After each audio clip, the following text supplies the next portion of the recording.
Bonjour à toutes et à tous, je m'appelle Hugo Ternès et je vous souhaite la bienvenue dans ce premier épisode de Tattoo Space. Cette série, elle va vous permettre de découvrir le tatouage sur plusieurs formes, sur plusieurs univers, avec des invités prestigieux, des tatoueurs, des tatoueuses que vous verrez tout au long de cette série. N'hésitez pas à réagir dans les commentaires si vous avez des questions par rapport au format, par rapport au tatouage, un style tatouage qui vous plaît plus particulièrement, ou à tous les invités ou tatoueurs, tatoueuses qu'on va recevoir tout au long de cette saison.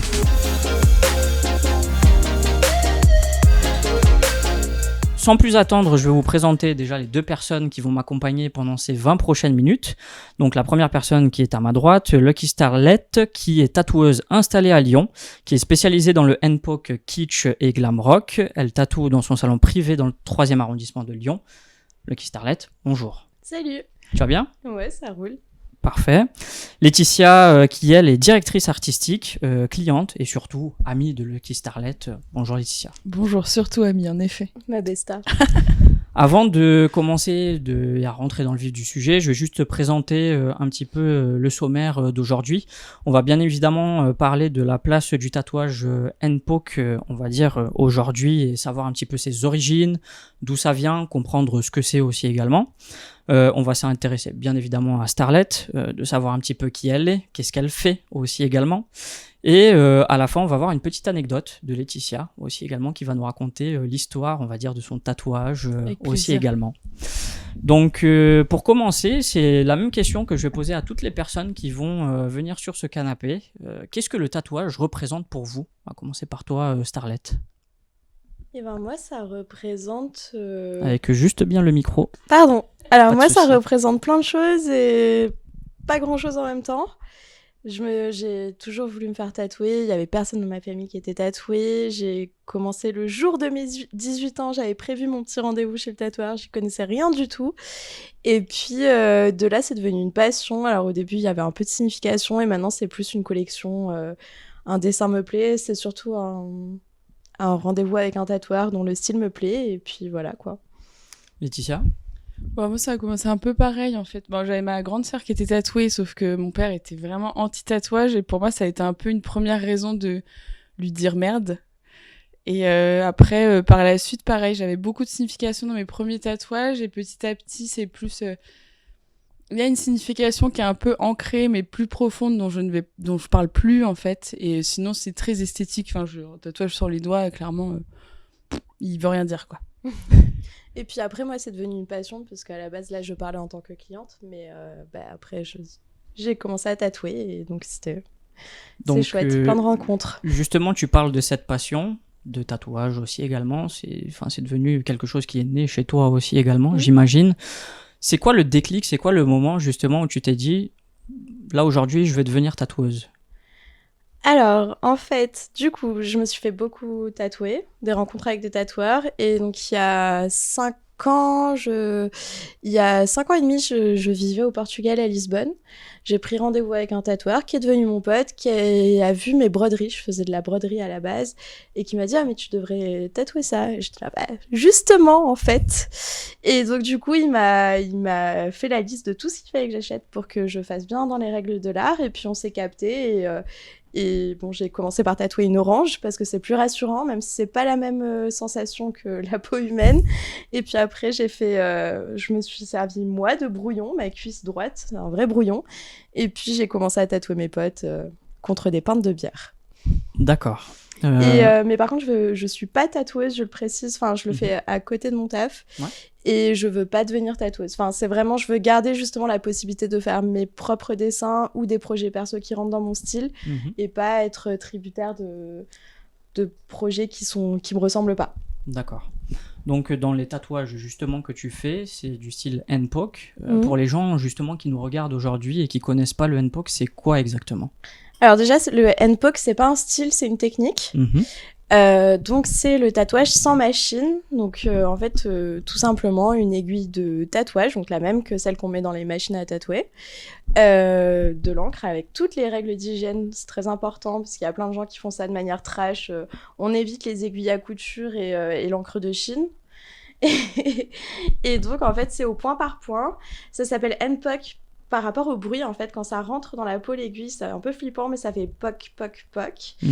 Et c'est tout doux, en fait, donc ça peut paraître plus impressionnant, mais ça fait moins mal que le tatouage à la machine. Ça cicatrise plus vite.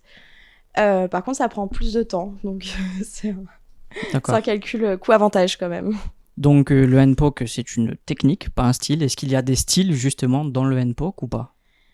Alors, il y a autant Quand on parle de style, on va parler de style de dessin. Donc, en fait, je pense qu'il y a finalement énormément de choses qu'on peut faire en handpoke. Donc, tu peux autant faire du traditionnel que de l'ignorant, que... Voilà, moi, je fais beaucoup d'ombre.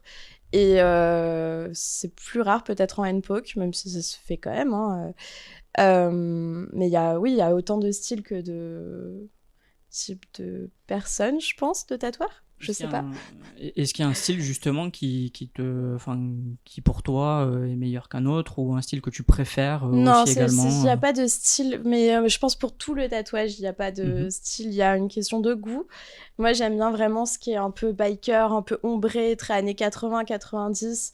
La tête de mort, les cœurs, on part un peu dans le cliché. Moi, c'est ce qui me plaît. Mais jamais je vais juger le tatoueur d'un autre.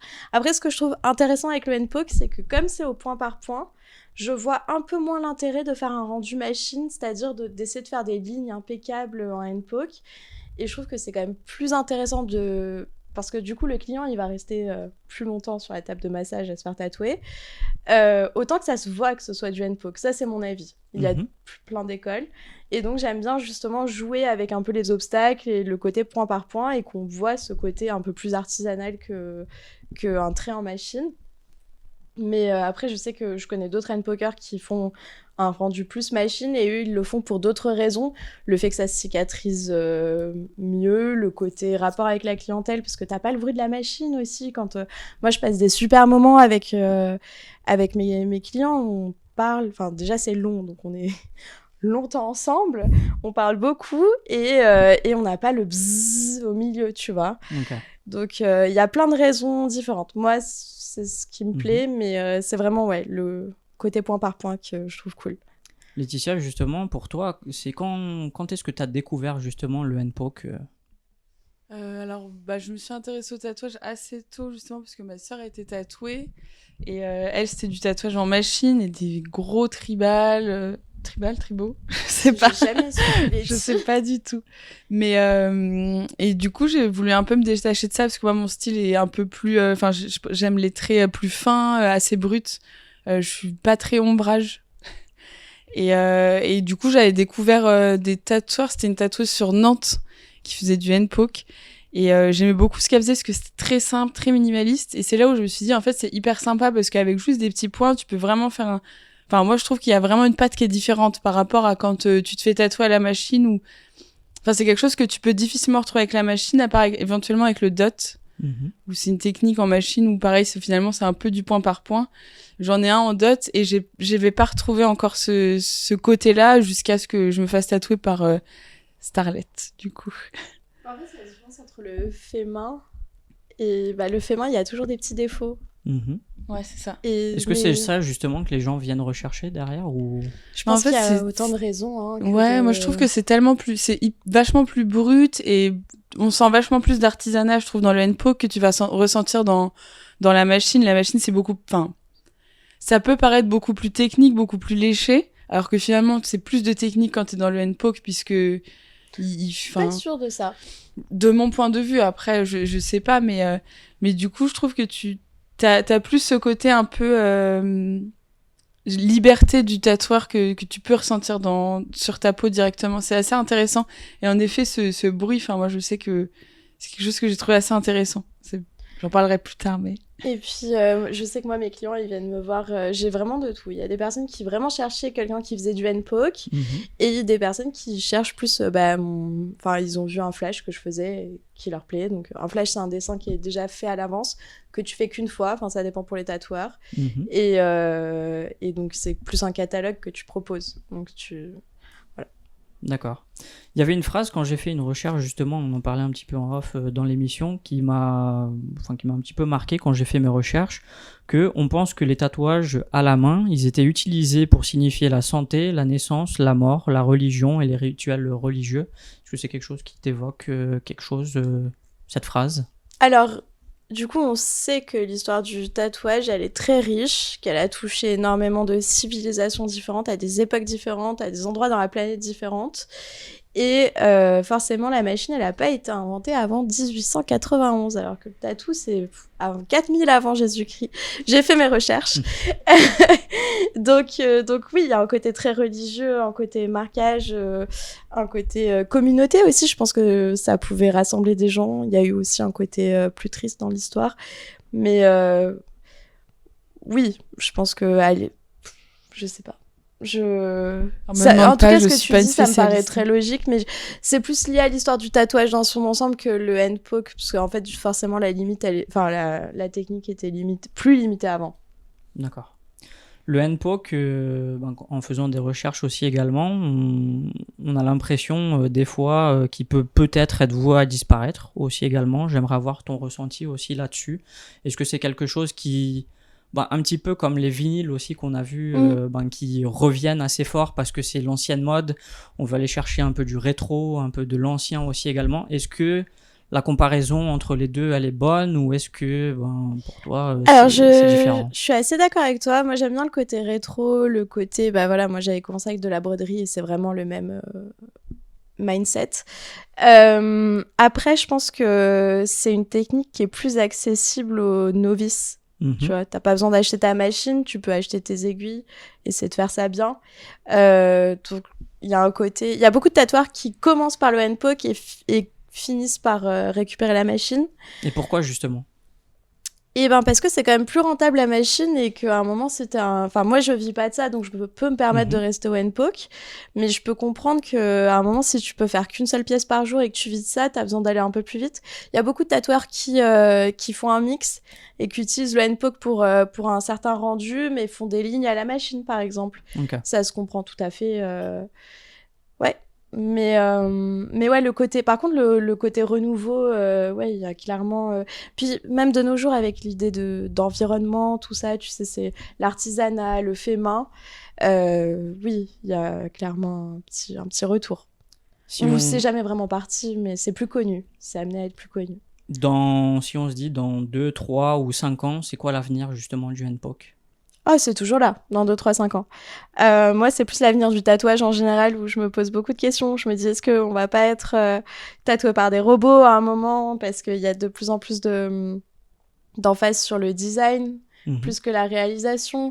Et j'avais vu des films comme ça, c'était quoi, Divergente ou quelque chose comme ça, où t'es scanné directement. Je pense qu'à un moment... Est-ce qu'il y a des craintes justement par rapport à ça pour les gens qui justement ne connaissent rien du tout là-dessus ? Tu veux dire sur le fait que les gens plus tard se feront pas tatouer ? Plus par des robots, etc. Comme tu en parles, est-ce que c'est une crainte que les tatoueurs, tatoueuses ont ? J'en ai entendu parler, mais je pense que c'est pas pour tout de suite. Et de toute façon, on est une génération qui fait beaucoup de choses et qui est amenée à évoluer constamment. Je pense que de nos jours, il y a personne qui va garder le même métier toute sa vie. Donc c'est pas tout de suite et pour l'instant, tout se passe bien pour le tatou, je crois. Ok, parfait. Du coup, on va passer au moment de l'anecdote, pour le coup. Ok. Pour savoir un petit peu, justement, Laetitia, tu t'es fait tatouer par Starlet. Déjà, pourquoi ? Tu t'es fait tatouer dans le style hand-poke, justement, et de nous parler un petit peu de ton tatouage. Et tu nous montres ton tatou, quand même. Et j'ai fait tomber la veste exprès pour ça. Non, je vais d'abord expliquer parce que, en fait, c'est assez... c'est pas très marrant. Mais à la toute base, moi, du coup, ce que je disais tout à l'heure, mon style de tatouage, c'est pas du tout glam rock kitsch. Genre, pas du tout. Pour beaucoup de monde, c'est pas le cas non plus. Et le hand-poke, c'était quelque chose que je voulais tester depuis un moment. Et de toute façon, Starlet, c'est quelqu'un en qui j'ai une confiance déjà aveugle dans la vie. Donc, lui donner mon corps, entre guillemets, c'était quelque chose qui était envisageable, que j'envisageais depuis un moment. Et un jour, elle m'a dit « Oh, regarde, j'ai fait une nouvelle planche de flash. » Personne l'avait vue. Et en fait, j'ai vu ces 2 petites fraises ici. Et je lui ai dit, oh là là, mais il me les faut, en fait. Et je pourrais pas... Il n'y a pas de signification vraiment très profonde à ce tatouage. C'est juste, j'ai ressenti un truc. Voilà, c'était... j'ai l'impression qu'il a été fait pour moi. Et au final, l'expérience s'est hyper bien passée parce que... c'était vraiment... c'est vraiment autre chose. Pour le coup, c'était... j'en avais déjà une dizaine de tatous avant, à des endroits qui font mal, à des endroits qui font moins mal. Et là, c'était trop bien, en fait. C'était presque frustrant du coup parce qu'à la fin je me suis dit merde, j'ai pas eu mal, j'ai pas entendu le bruit de la machine. Est-ce que j'ai vraiment été tatouée ? Oui, en effet, j'ai vraiment été tatouée, il est encore là. Mais du coup c'était vraiment ça. Et après quand on regarde bien en fait il y a une petite vulve à l'intérieur de la fraise. Donc il y avait le côté un peu plus féminité, un peu plus doux et qui me tenait à cœur aussi, mais c'était vraiment c'est arrivé à posteriori quoi. D'accord. Ça se dit. Oui. Enfin, je t'avais dit dès le départ qu'il y avait une vulve cachée Oui, mais je dans l'avais le flash vu. quand même parce que Je l'avais vu. Je cache pas Mais c'était vraiment c'était plus après genre, dans l'idée c'est vraiment j'ai vu ce tatouage là, je le voulais et ça faisait un moment que je voulais passer sous l'aiguille de Louise de Starlet. Et du coup c'était le moment, on a mis un peu de temps avant de le faire mais c'était cool et vu que ça faisait quelques années que j'avais pas été tatouée c'était une bonne réentrée en matière et j'ai hâte de repasser sous son aiguille donc bientôt. Starlet, justement, qu'est-ce que tu en penses du tatouage justement de Laetitia ? Et bah celui-là j'en suis particulièrement fière. Donc on l'a fait l'automne dernier et je trouve qu'il lui va trop bien. Et puis c'est vrai que c'est un tatouage avec lequel je suis souvent face à face puisque je passe énormément de temps avec Letty et ça va, je m'en lasse pas, je le trouve très cool, très beau et puis on a passé un super moment et... Pour moi, c'est clairement son plus beau. Hein. Genre, soyons honnêtes, je le vois tous les jours et je vois les autres et c'est son plus beau. D'autres tatouages à prévoir par la suite, peut-être ? Avec elle ? Avec oui. elle ou ouais. Oui, on en a un en prévision bientôt, mais on l'a toujours pas fait. On n'arrête pas de dire bientôt. On va faire un échange où je vais peut-être essayer de la tatouer en handpoke aussi. Donc, ça va être quelque chose. Du coup. Ça marche. Sympa.